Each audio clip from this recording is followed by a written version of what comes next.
Welcome back to my channel. হাজির হয়ে গেলাম নতুন আরেকটি রান্নার ভিডিও নিয়ে।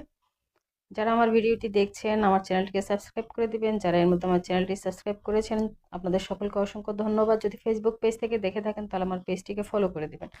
লাউটাকে আমি দেখেন কিভাবে এরকম বড় বড় টুকরা করে কেটে নিচ্ছি। আজকে আলাদা রেসিপি করব লাউ দিয়ে আমি। তো সম্পূর্ণ ভিডিওটি দেখার জন্য সাথেই থাকবেন আশা করি। পুরো লাউটা আমার কেটে নেওয়া হয়েছে। সেটা কেটে নিয়ে আমি প্রথমে প্রেসার কুকারে দিয়ে দিচ্ছি এরকম বড় বড় টুকরোগুলো দিয়ে আমি জাস্ট 2টা সিটি দিয়ে নিব। এরপর একটা ফ্রাই প্যানে দিয়ে একটু তেলের মধ্যে কিছুটা দারচিনি এবং 2টো এলাচকে ভেজে নিয়েছি, দিয়ে দিলাম রসুন বাটা, পেঁয়াজ বাটা, এরপর দিয়ে দিচ্ছি আদা বাটা।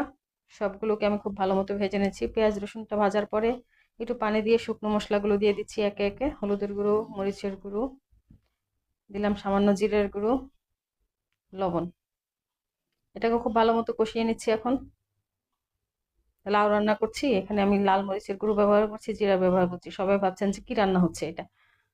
তো আমার মশলাটা দেখেন কষানো হয়ে গিয়েছে এর মধ্যে।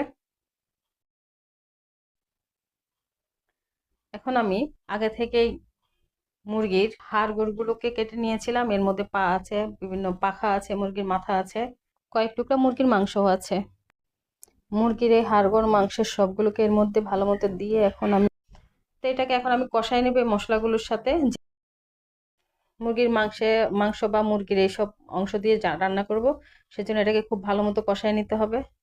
তো উপরে দিয়ে দিলাম কিন্তু একটা মুরগির মাংসের মশলা। এই মশলাটা আমার হোমমেড ছিল, দিয়ে আমি খুব ভালো মতো কষিয়ে নিচ্ছি। মুরগি যেভাবে আমরা কষিয়ে রান্না করি একদম সেম ভাবে কষিয়ে খুব ভালো মতো করে নিলাম। মুরগির কষানোটা যত ভালো হবে রান্নাটা কিন্তু তত চমৎকার হবে। তো আমার মুরগির কষানো হয়ে গিয়েছে। এখন আমি যে লাউটা 2টা সিটি দিয়ে নিয়েছিলাম প্রেসার কুকারে, সেটাকে সরাসরি এর মধ্যে ঢেলে দিলাম। অলরেডি কিন্তু আমার লাউটা প্রায় সিদ্ধ। আর এদিকে আমার মুরগির মাংসটাও কিন্তু কষানো হয়ে গিয়েছে, হাড়গুলো মোটামুটি সিদ্ধ হয়ে গিয়েছে। এখন আমি খুব ভালো মতো দেখেন উল্টে পাল্টে নেড়ে নিচ্ছি লাউ এবং মাংসের সাথে। লাউটাকে আলাদা সিদ্ধ করে নিলাম, কারণ এটা যদি আমি এখন মাংসের মধ্যে দিয়ে সিদ্ধ করি তাহলে হচ্ছে মুরগির যে মাংসের যে স্বাদটা সেটা কিন্তু পাওয়া যাবে না, পানি পানি লাগবে।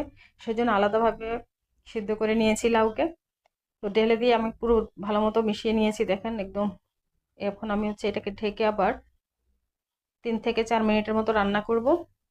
এখানে কিন্তু এক্সট্রা কোনো পানি আমি আর ব্যবহার করছি না, যেহেতু লাউ সিদ্ধ করতে অনেকখানি পানি হয়ে গিয়েছে অলরেডি।